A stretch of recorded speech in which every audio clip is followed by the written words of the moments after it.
메시지에서 하나님과 동행하였으며 라는 제목으로 말씀을 나누고자 합니다.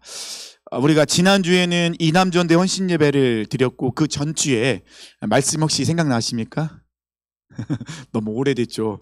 지난주 주일 말씀도 잘 기억이 안 나는데 벌써 2주 전 말씀 한타나사라는 제목의 말씀을 제가 나눴죠. 그래서 자기들이 좋아하는 거 네피림, 고대 용사 이런 사람들의 특징은 다 자기 생각, 자기 방식, 자기 틀이 그들의 가치관이었다는 거.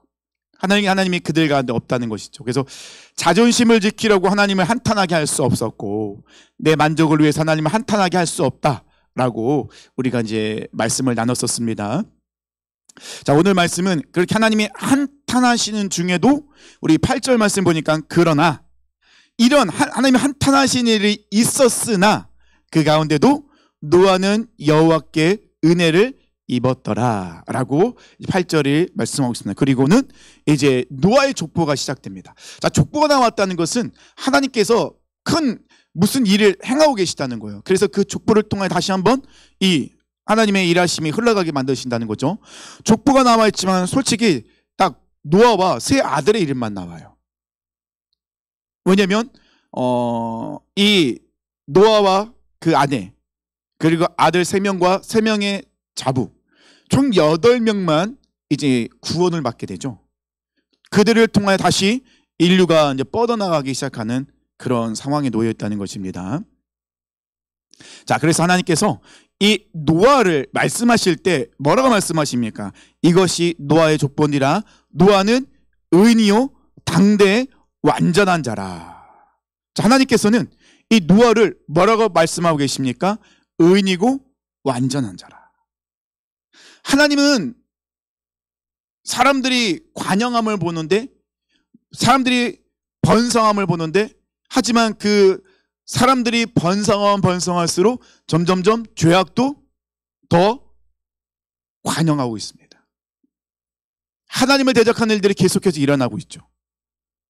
그런 죄악으로 가득 찬 세상 속에서 하나님이 보시기에 노아는 의인이었으며 완전한 자였다는 것입니다. 자, 그러면 하나님께서 의인, 완전한 자라고 이렇게 말씀하셨는데 이 의인은 원어로 차티크, 완전은 그러니까 탐함이라는 그 단어를 쓰는데요.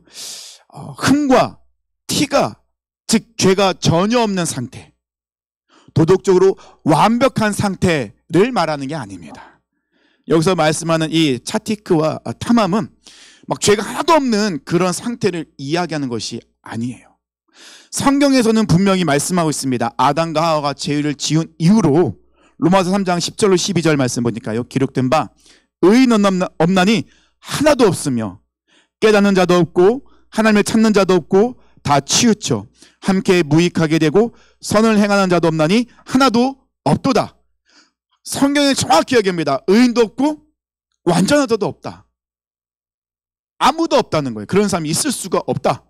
분명하게 성경을 말씀하고 있습니다. 그러면 이 의인과 완전한 자 도대체 하나님께서는 그럼 왜 노아에게 의인이라 칭해 주시고 완전한 자라 칭해 주셨을까요?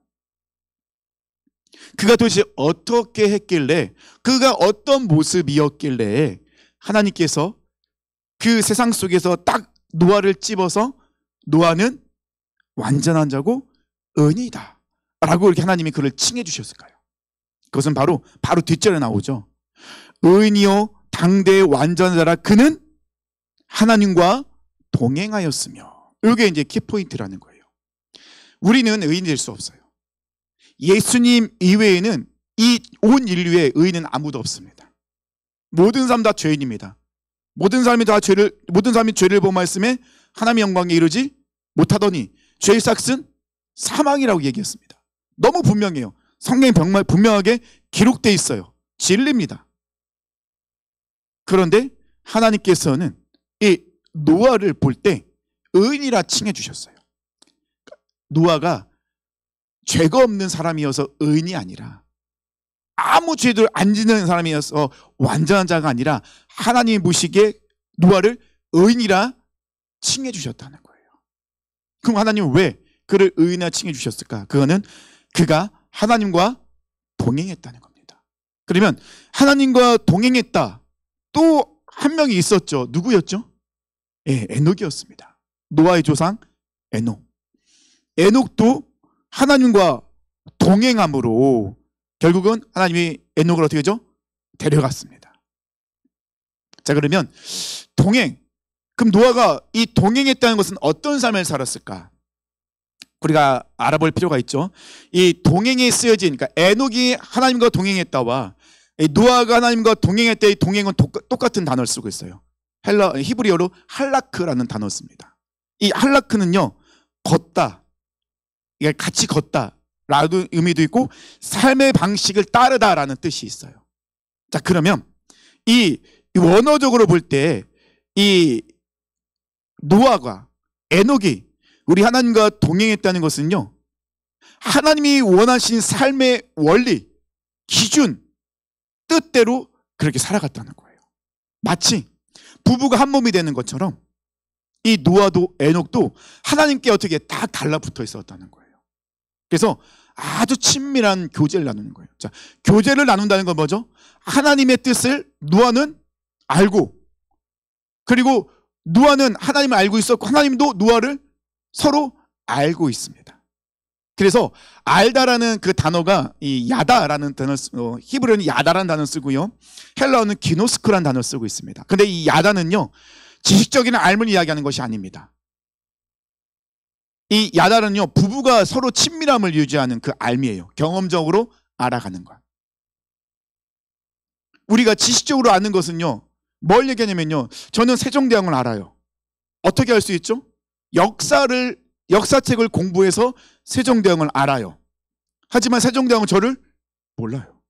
그럼 야다가 형성이 되지 않아요. 서로 간에 깊은 경험하여 알아갈 때 서로의 비밀까지 알아가는 걸 야다입니다. 그러면 이걸 좀 더 확대하면 할라크가 그런 것이죠. 그러니까 할라크라는 것은 노아가 그 많은 사람들이 자기의 방식대로 자기 뜻대로 하나님과 정반대의 삶을 살아가는 그 상황 속에서도, 그 세상 속에서도 이 할라크, 노아는 여전히 하나님 편에 서 있었어요. 근데 안타까운 것은 노아 이외에는 하나님 보시기에 그런 삶이 없어요. 이게 하나님의 아픔이며 안타까움이었다는 것입니다. 그래서 이 할라크라는 단어는요, 삶의 방식을 따르잖아요. 그래서 하나님과 이게 보조를 맞춰가는 거예요. 하나님이 빨리 가라면 빨리 가는 거예요. 근데 하나님이 아니야, 너무 빨라, 천천히 가, 그러면 천천히 가는 거예요. 하나님이 가라면 가고 멈춰서라면 멈춰서는 거. 이게 할라크예요. 철저하게 하나님의 방식을 따라가는 거. 그렇지만 하나님보다는 앞서지 않는 거. 항상 하나님 뒤에 서 있는 거예요. 앞서지 않습니다. 성경에서 말하는 이 동행은요, 같이 걷기는 하되 항상 어떻게 하나님은 앞장서시고 우리는 그 뒤를 따르는 거예요.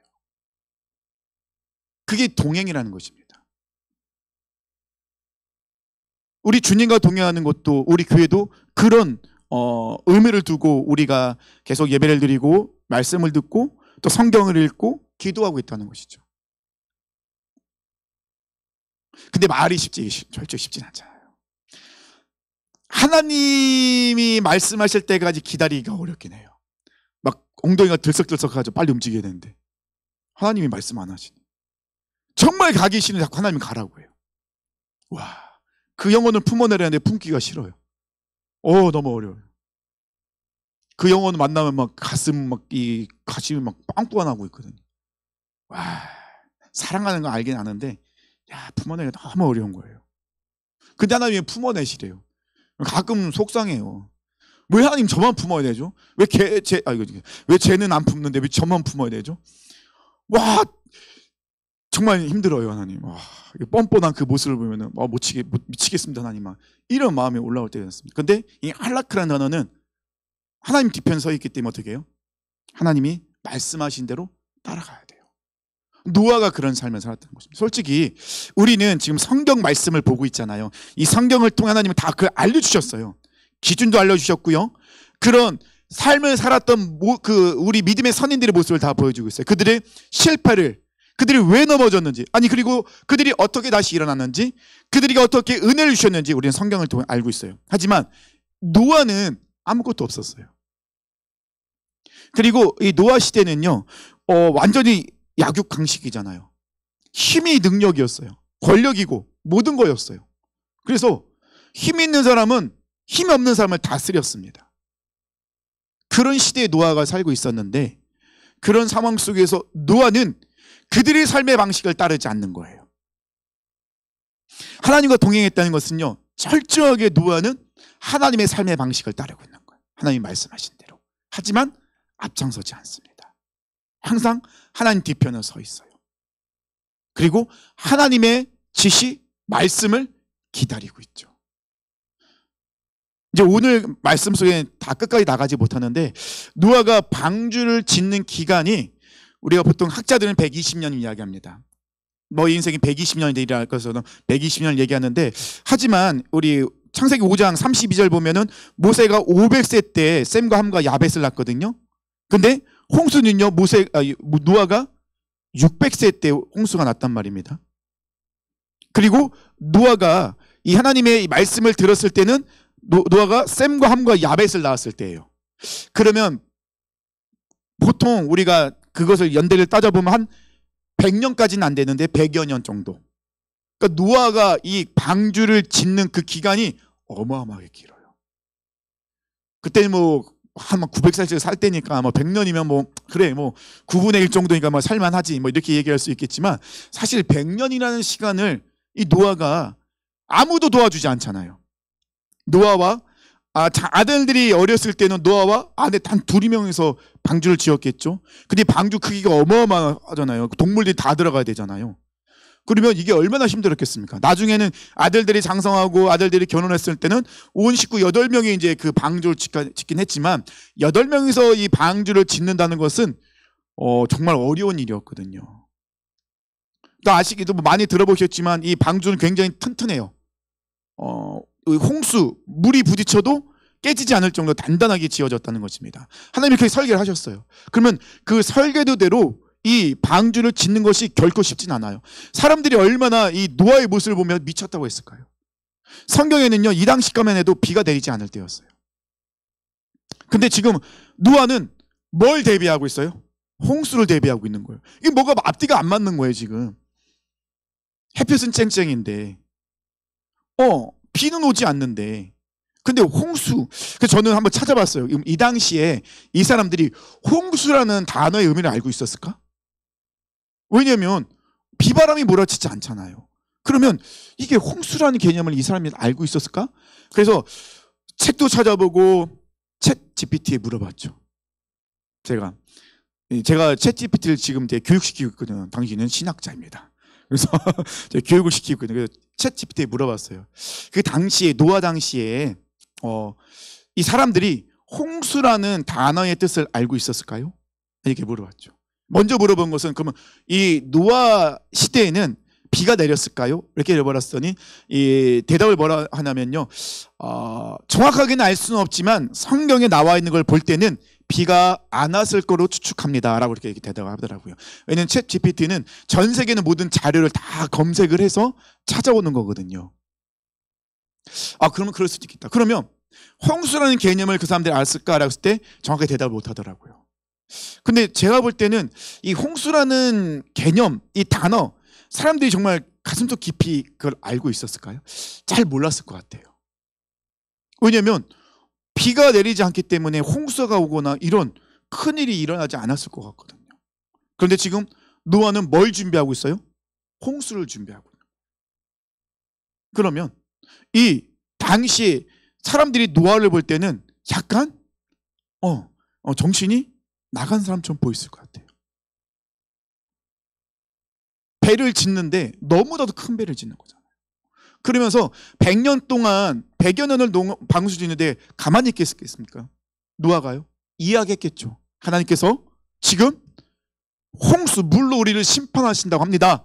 당신들 정신 차리십시오. 그러면 이 100년의 기간은 하나님께서 인류에게 마지막으로 주신 기회라는 거예요.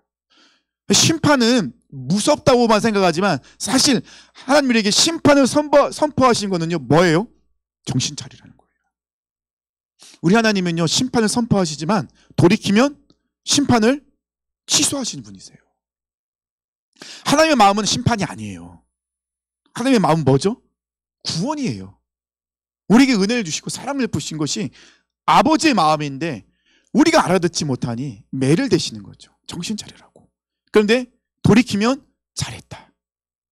그리고 다시 은혜를 주시고 다시 이끄신 분이 하나님이시라는 거죠. 그 노아는 이 정글 같은 시대에 살아가고 있었어요.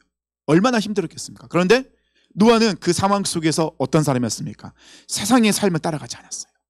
그의 삶의 방식은 그들과 완전히 달랐어요. 그래서 성경에서는 뭐라고 합니까? 노아는 의인이다. 노아는 완전한 자다. 그의 삶이 완전했기 때문이가 아니에요. 그가 죄가 하나도 없어서가 아니에요. 그가 하나님을 바라보며 따라가고 있었기 때문에 그의 모든 삶의 방식, 기준이 하나님이었기 때문에 그래서 하나님은 노아를 의인이다 라고 칭해 주셨다는 것입니다. 자, 그러면 9절의 모습은 노아의 모습이었죠. 근데 노아의 그 당대 그 시대의 모습은 11절에 나옵니다. 노아의 모습과 이 9절의 말씀과 세상의 모습 11절의 모습은 대비를 이루고 있습니다. 자, 그때에 언제입니까? 우리 노아가 하나님과 늘 동행하고 있었고 자녀들 낳았을 때, 이때 그때 온 땅이, 이 온 땅이라는 것은 땅만을 지칭하는 게 아닙니다. 사람과 모든 피조물, 피조세계 전체를 지칭하고 있는 겁니다. 온 땅이 하나님 앞에 부패하여 포악함이 땅에 가득한지라. 이 부패함은요 샤하트라는 단어인데 썩어서 쓸데없어지다예요. 부패하면 썩어서 사라지잖아요. 그러면 아무짝에 쓸데없잖아요. 이거 부패한 거 썩은 거 우리가 사용할 데가 없어. 퇴비는 사용할 수 있구나. 퇴비는 사용할 수 있겠지만 보통 우리는 썩어진 것은 사용할 수 없습니다. 이 부패함이 그거예요. 썩어서 쓸데없어진 상태. 그러니까 도덕적 뿐만 아니라 종교적으로도 모든 삶의 모든 영역 가운데 그들은 어떻게 돼요? 부패했다는 겁니다.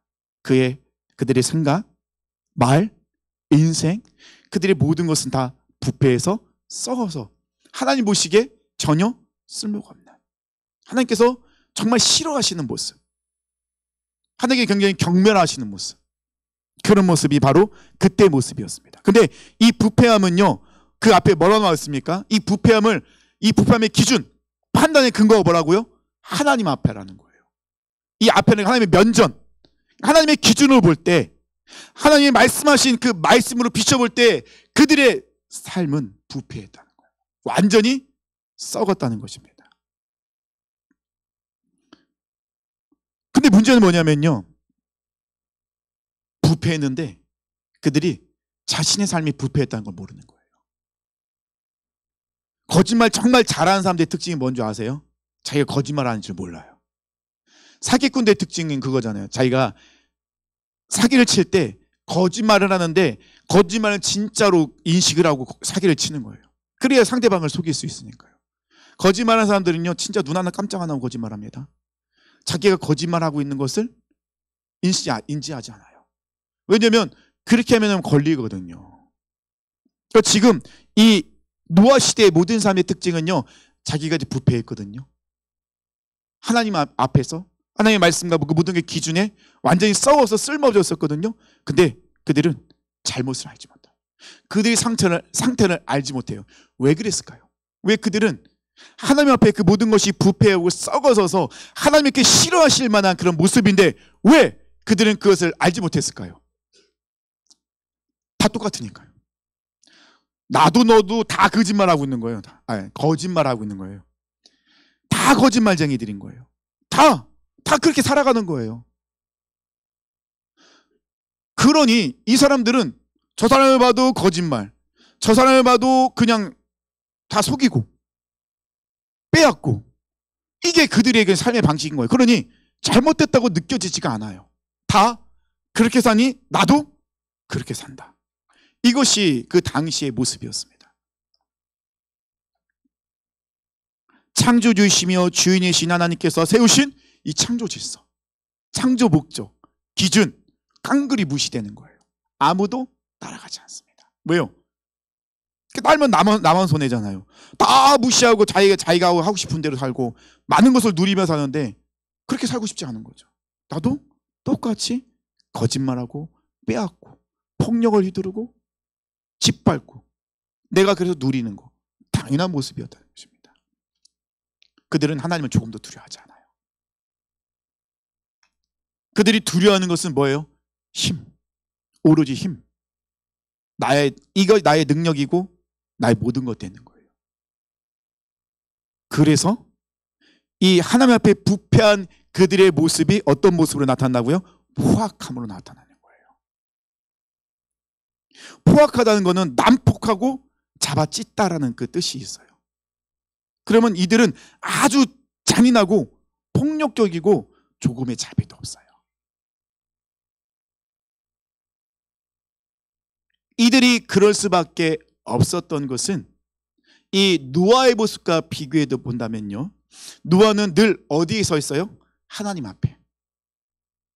노아는 항상 하나님 앞에 서 있는 자예요. 그래서 하나님이 무엇이라 말씀하시느냐에 따라 움직이는 자였죠. 근데 이 세상 사람들은요, 하나님과 관계없는, 이들은 하나님 앞에 서지 못하는 자들이에요. 그러니 하나님을 두려워하지 않게 되고 하나님을 떠나게 되고 하나님을 두려워하지 않다 보니 그들은 점점점 부패하게 되고 포악하게 되는, 이런 사람들이 그냥 그 세상에 가득 차 있는 그런 모습이었다는 것입니다. 그래서 결국은 그들이 심판의 대상이 될 수밖에 없었다. 이것을 지금 11절은 말씀하고 있습니다. 근데 정말 무서운 것은요, 우리도 하나님 앞에 서지 않으면 똑같아지는 거예요. 예외 없어요. 그 누구도 예외가 없습니다. 노아는 그런 상황 속에서도 꾸준히 끊임없이 항상 하나님 앞에 서 있는 자였기에 의인이라, 완전한 자라 칭함을 받을 수 있었고, 우리 또한 그래요. 제가 아무리 목사라도요, 목사 할아버지라도요, 제가 하나님 앞에 서 있지 않으면 목사가 소용이 없는 거예요. 목사가 무슨 소용입니까? 하나님 앞에 서 있지 않는데, 하나님과 관계 없는데, 내 모든 삶의 방식이 내가 원하는 삶의 방식이고 내가 기뻐하는 삶의 방식으로 살아가면 목사가 무슨 소용이 있습니까? 아무 소용이 없죠. 직분이 중요한 게 아니에요. 중요한 건 뭐죠? 내가 정말로 하나님 앞에 서 있는가. 그래서 사탄이 마지막 때에 정말 자주 쓰는 방법이 있죠. 그게 가장 큰 무기가 있죠. 그게 뭘까요? 네? 어떤 거요? 잘 안 들립니다, 권사님. 차차 하라. 나중에 하라고. 그쵸? 그것도 중요합니다. 근데 제가 생각했던 답은 아닙니다. 좀 비슷하긴 한데. 네? 전에 한번 말씀 나눈 적이 있는데. 바쁨이에요, 바쁨. 너무 바빠요, 지금은. 진짜 눈코뜰 새었어요, 바쁩니다. 그죠? 얼마나 바쁜지 몰라요. 하루가 어떻게 지나는지 모르겠습니다. 눈 뜨지 얼마 안 된 것 같은데 벌써 지금 눈을 감아야 될 때가 온 거예요. 그리고 무슨 모임이 이렇게 많은지 모르겠어요. 저희도 이 교육제 단톡이 있거든요. 이렇게 모임이 많아요. 안 갈 수는 없는데 가자니 조금 할 일도 많은데, 저는 막 헉헉대면서 설교 준비하고 있는데 왜 이렇게 모임이 많은 거예요? 이렇게 오라는 게 많은 거예요. 가고 싶지 않아요. 근데 가야 돼요. 그래서 모임이 왜 이렇게 많은지 모르겠어요. 우리가 바쁜 삶을 살다 보면요, 자꾸 하나님이 잊게 돼요. 바쁘면요, 우리 권사님 말씀하신 대로 자꾸 차차, 나중에 이렇게 될 수밖에 없어요. 그래서 우리가 좀 끊을 건 끊어낼 필요가 있어요. 이게 사탄의 방법이기도 해요. 그리고 또 한 가지, 지금 우리 정신을 쏙 빼놓게 하는 게 있죠. 뭐냐면 유튜브님. 이분 되게 무서우신 분이세요. 얼마나 유혹을 잘 하시는지 몰라요, 이분 한번 딱 코에 딱 걸리면은 뭐 2시간은 그냥 훌쩍 지나가 버리죠. 어떻게 할 수 있겠습니까? 100번 코를 깨봤거든요. 그러면 이게 문제가 뭐냐면요, 그분한테 꾀임을 딱 넘어가면요. 2시간이 지나거든요. 2시간이 지나면 내가 뭐 하고 있었지? 멍해져요. 그리고 내가 뭘 해야 될지 몰라요. 근데 이제 저는 이제 자료를 찾아보기도 하고 또는 이제 제가 좀 듣고 싶은 설교들이 있으니까 그런 분들의 이제 목사님 설교를 들고자 유튜브를 딱 들어가면 야 기가 막히게 제가 좋아하는 거에 딱 올라와 있어요. 막 고양이, 뭐 이렇게 개, 막 이런 거, 뭐 이렇게 드라마 이런 것들이 올라와 있는 거야. 그리고 새로운 영화 소개. 와, 그럼 그거 누르면 안 돼요. 근데 너무 유혹이 심한 거예요. 야, 한 번만 보면 안 될까? 이러면서 한 번 누르면 줄줄이 주설탕이죠. 그날은 또 그냥 깨지는 날이에요. 얼마나 우리로 하여금 하나님 앞에 서 있지 못하도록 만드는 것이 너무 많아요. 그럼 우리는 그걸 끊어낼 수 있는 용기, 지혜, 결단력이 필요한데요. 솔직히 되게 어려워요. 그래서 맨날 얘기하는 거 뭐죠? 교회에 자주 오십시오. 말씀을 읽어야 됩니다. 말씀을 묵상해야 됩니다. 기도하십시오. 특세하고 있습니다. 특세 나오십시오. 막 이렇게 막 외치고 있잖아요. 제가 이제 올해 들어오면서 하나님 앞에 기도하는 게 우리 새벽기도 작년에는 20명이 제 목표였거든요. 올해는 30명이었어요. 근데 월요일이 31명이었고요. 오늘이 32명이었어요. 화요일은 28분. 몇 분 어디 가셨습니까?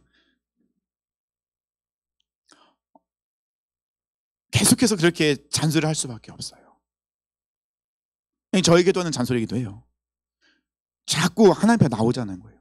우리가 나오지 않으면 언제든지 우리는 부패하고 포악해지는 거예요. 이건 특정 사람들한테만 얘기하는 게 아니에요. 이거는 저에게도 우리 모두에게 적용되는 말씀이에요. 언제든지 우리는 그렇게 될 경향성을 갖고 있어요. 죄의 쓴뿌리가 남아있잖아요. 그래서 우리는 항상 호람되고 하나님 앞에 서 있어야 됩니다. 자, 11절은 이 노아 시대의 타락한 모습을 하나님의 말씀을 기준으로 보았다면 12절은 하나님께서 직접 감찰하고 계세요. 12절 말씀 보니까요. 하나님이 보신지, 자, 세상에 하나님의 말씀을 딱 보니까 모든 사람이 부패하고 포악해졌어요. 그런데 하나님은 다시 한번 하나님이 직접 그 모든 것을 감찰하십니다. 그래서 12절 말씀 보니까요. 하나님이 보신즉 땅이 부패하였으니 이는 땅에서 모든 혈육 있는 자의 행위가 부패함이었더라. 하나님은 지금 이 땅의 그 모든 죄악들을 보면서 직접 내려오셔서 그 모든 것을 감찰하십니다. 자세히 구석구석을 살펴보세요. 그럼 살펴보시는 이유가 있을 거 아닙니까? 하나님은 왜 살펴보셨을까요? 찾고 있는 게 있는 거죠. 뭘 찾고 있는 거죠? 의인을 찾고 있는 거예요. 그 상황 속에 여전히 노아처럼 그 모든 삶의 방식이 세상이 아닌 하나님의 말씀대로, 하나님이 이끄시는 대로 동행하는 자를 찾고 있어요. 근데 안타까운 것은 없어요. 이게 하나님이 얼마나 안타까우시겠습니까? 모든 혈육 있는 자의 행위가 부패함이었더라. 이 원어적으로 보면요, 사람들은 자기 삶의 길, 즉 생활 양식이나 행동 양식을 스스로 파괴했다는 거예요. 스스로 파괴했다는 거 뭐죠? 그들이 자기 의지를 들여서 하나님을 떠나갔다는 거예요. 그들의 모든 행위가 그래서 부패할 수밖에 없는 거예요. 왜냐하면 그들이 하나님이 주신 자유의지라는 선물을 가지고 하나님을 떠나기로 선택했다는 거예요. 하나님을 떠나 있는 그들의 모습. 그러니 그들은 부패하고 부패하다 보니 포악해질 수밖에 없는 거예요. 그것든 자비도 없어요. 사람들이 다 화가 나 있어요. 지금 우리도 그렇잖아요. 얼마나 분노 조절 장애가 많습니까? 사람들이 다 화가 나 있어요. 마음속에. 건들면은 가만 안 둔다예요. 다들. 폭력이 일어나면 왜 그랬습니까? 그러면 그냥 이래요. 아무 이유가 없어요. 스스로가 그렇게 선택을 했다는 것입니다. 그러니 목사님들이 맨날 잔소리를 할 수밖에 없는 거예요. 교회 나오십시오. 말씀 읽으셔야 됩니다. 기도해야 됩니다. 지금이 잠잘 때입니까? 기도해야 됩니다. 얼마나 잔소리합니까? 저도 사실 훈련 받을 때 멘토 목사님이 정말 잔소리를 많이 했어요. 그 귀에 따갑도록 잔소리를 하셨거든요. 근데 이게 처음에 잔소리하면은 무서우니까 들어요. 근데 이게 잔소리가 쌓이면요 안 들려요. 그다음부터는. 아, 또 그러시네? 이렇게 갖다 이렇게 지나가는 거예요. 그러면 이게 쌓이고 인계치에 딱 닿으면 어떻게 되죠? 끌려 들어가는 거예요. 2시간은 콧물 빼고 눈물 빼고 나오는 거죠. 그럼 제가 이제 다시 이제 하나님 앞에 나오는 훈련을 다시 시작하는 거죠. 13절 말씀 보니까요. 하나님이 노아에게 이르시되 모든 혈육이 있는 자의 포악함이 땅에 가득함으로 그 끝날이 내 앞에 이르렀으니 내가 그들을 땅과 함께 멸하리라. 하나님께서는 노아에게 하나님의 뜻을 알려주세요. 심판의 때를 알려주세요. 왜냐하면 노아는 우리 하나님과 동행하고 있었기 때문에, 경외하고 있었기 때문에, 그렇기 때문에 하나님께서는 이 노아에게 그 모든 사실, 하나님의 뜻과 계획을 알려주십니다. 내가 이 땅의 모든 것을 다 심판하겠다. 하나님의 사람들에게는 하나님이 그 계획을 알려주시고 피할 길을 또 주시고 은혜를 주십니다. 그러면서 14절에 너는 고페르나무로 너를 위하여 방주를 만들되 그 안에 칸들을 막고 역청을 그 안팎에 칠하라. 자, 고페르나무는 표준세 번역이나 이런 걸 때 볼 때 잣나무로 번역되어 있습니다. 근데 정확하게 잣나무인지는 좀 약간 학자들 이야기에 있지만 그래도 우리가 보통 잣나무로 이야기합니다. 잣나무가 굉장히 내구성이 좋대요. 그리고 이 방주를 만들 때 또 한 가지 재료가 있죠. 뭐죠? 역청입니다. 역청. 근데 하나님이 이 방주를 만들 때는요 뭐라고 말씀하시죠? 너를 위하여. 너는 누구죠? 노아예요. 이 방주는 노아를 위해서 만든 거예요. 하나님께서. 그래서 우리가 보통 이 방주를 우리가 교회로 많이 이야기도 하잖아요. 그러면 이 교회를 세우신 이유는요 하나님을 위해서가 아니에요. 우리는 보통 우리가 하나님을 위해서 일을 한다고 하죠.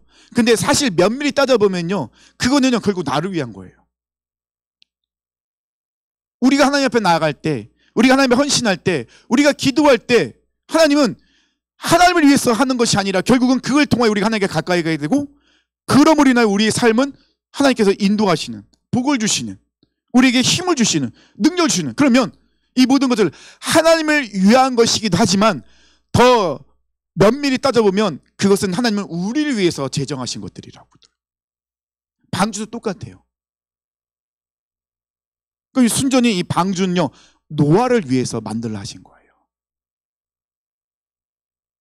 자, 근데 이게 방주는 이 질문 좀 이상하네. 방주는 뭐죠? 질문 되게 이상하긴 하네요. 예, 그렇죠. 방주는 배입니다. 이걸로 듣고 싶었어요. 감사합니다, 권사님. 방주는 배입니다, 배. 근데 이게 우리가 보통 그렇게 생각하는데 이 방주 원어는 테바라는 단어를 써요. 이 테바라는 단어인데요. 근데 구약 성경에는요 방주라는 단어가 따로 있어요. 이제 배라는 단어가 따로 있어요. 배는요 오니아라는 단어가 배예요. 배. 근데 이 하나님이 방주는 분명히 배잖아요. 홍수로 심판하실 때 노아를 구원하기 위해서 배를 만들라고 하셨는데 근데 오니아라는 단어를 쓰지 않으셨어요. 테바라는 단어를 쓰셨거든요. 근데 테바는요 구약 성경에 딱 2번 나옵니다. 창세기 6장이 나오고요. 어디 나온지 아세요? 네? 예, 모세. 창세기 12장 갈대 상자. 이게 테바예요. 이 테바는요 뜻이 상자, 궤, 보호용 용기 이런 뜻을 갖고 있습니다. 근데 신기하죠? 갈대 상자도 뭘로 만들었죠? 갈대와 역청으로. 방주도 잣나무와 역청으로 만들었어요.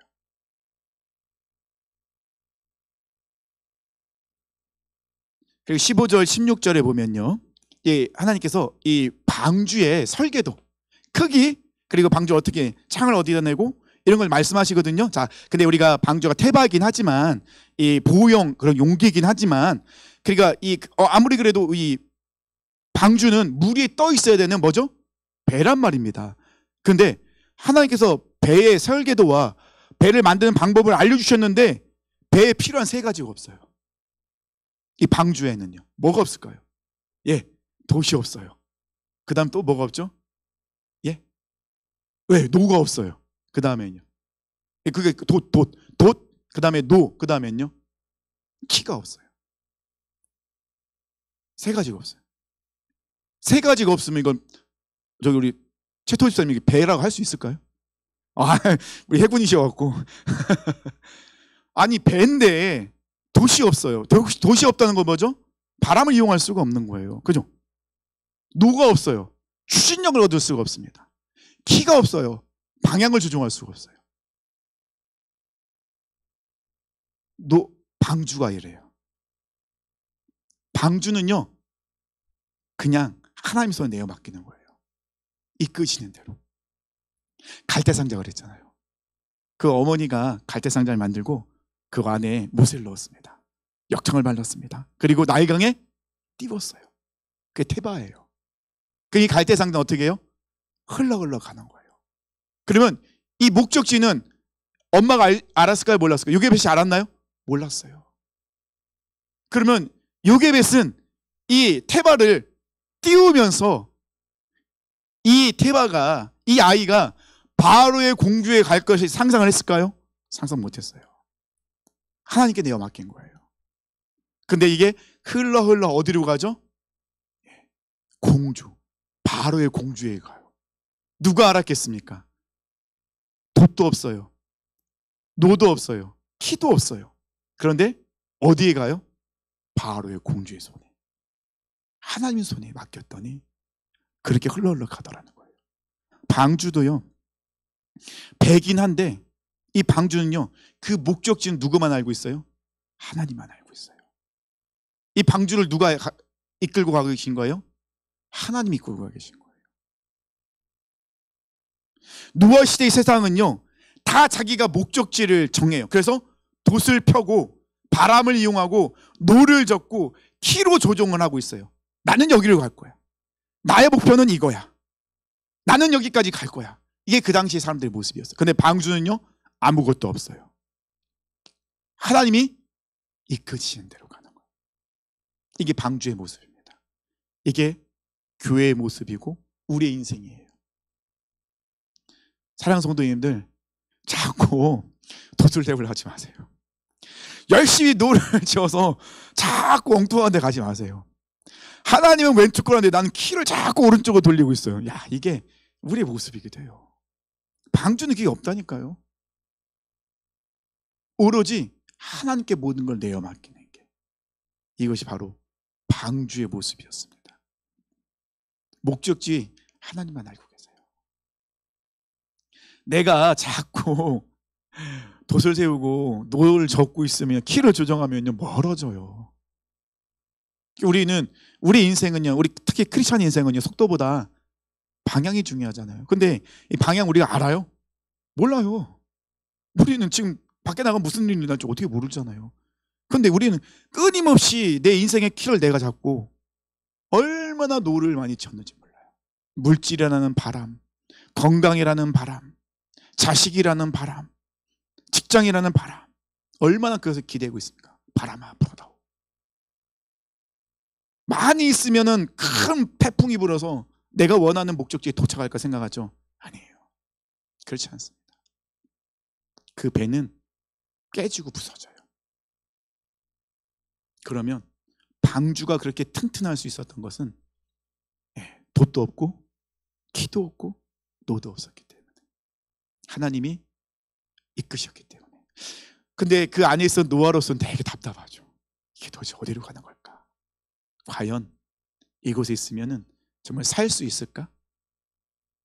정말 이 목적지는 정말 하나님이 이끄신 그것이 될까? 그 안에서의 삶은 얼마나 답답했겠습니까? 하지만 내어 맡기는 거예요. 그 하나님은 방주를 주실 때 이 세 가지를 없애버렸어요. 아예 없습니다. 그래서 오늘 말씀을 통해 우리는 깨달아야 됩니다. 뭐라고요? 우리가 주님과 동행한다는 것은 내 삶의 주도권을 하나님께 올려드리는 것이라고. 이 방주가 그것을 말씀하고 있습니다. 주도권은 하나님께만 있습니다. 내가 주인이 아니에요. 내 삶에 내가 주도권을 갖고 있는 게 아니에요. 내가 주도권을 갖기 위해서 자꾸 돛을 피고 노를 젓고 키를 조정을 하지 마세요. 하나님께 내어드리는 거, 이게 가장 지혜로운 자의 모습입니다. 그래서 노아는 당대 의인이 될 수 있고 의로운 자가 될 수 있어요. 왜냐하면 그의 그 모든 것을 다 그 주도권을 하나님께 내어드렸기 때문에. 특히 우리가 지금은 이제 우리가 고난 주간을 보내고 있잖아요. 그러니까 십자가에 우리가 죽는다는 결국은 이 내가 만들었던 돛과 노와 키를 없애는 거예요. 내 인생 가운데. 그걸 완전히 없애는 것이 십자가에 죽는 거예요. 그러면 나는 아무것도 할 수 없잖아요. 그럼 하나님 이끄신 대로 순종함을 따라가는 거죠. 왜냐하면 내 모든 삶의 주도권은 주님께 있으니까. 그런데 놀랍게도 이게 갈대상자가 흘러서 결국에는 하나님의 섭리 안에서 놀라운 곳에 도착하게 돼요. 그 누구도 상상하지 못했던, 그 누구도 알지 못했던 그런 곳에 도착하게 됩니다. 사랑하는 성도님들, 오늘 말씀을 통해 우리 다시 한번 결단하며 기도하며 나가기를 원합니다. 그리고 우리 고난 주간을 보내면서 다시 한번 하나님 나에게 보내주셨던 이 말씀, 이 방주를 보면서 또 노아의 삶을 보면서 정말 철저하게 하나님의 방식대로 살겠습니다. 나의 모든 삶의 방식이, 나의 모든 생각이, 나의 모든 것이 다 하나님의 말씀대로 살겠습니다. 그리고 내 안에 있었던, 내가 그렇게 길 쓰고 만들었던 나의 돛, 키, 노 완전히 버리겠습니다. 그리고 하나님께 나의 모든 주도권을 드립니다. 주님께서 인도하여 주시옵소서. 우리 내가 주인 삼은 함께 찬양하고 기도하길 원합니다.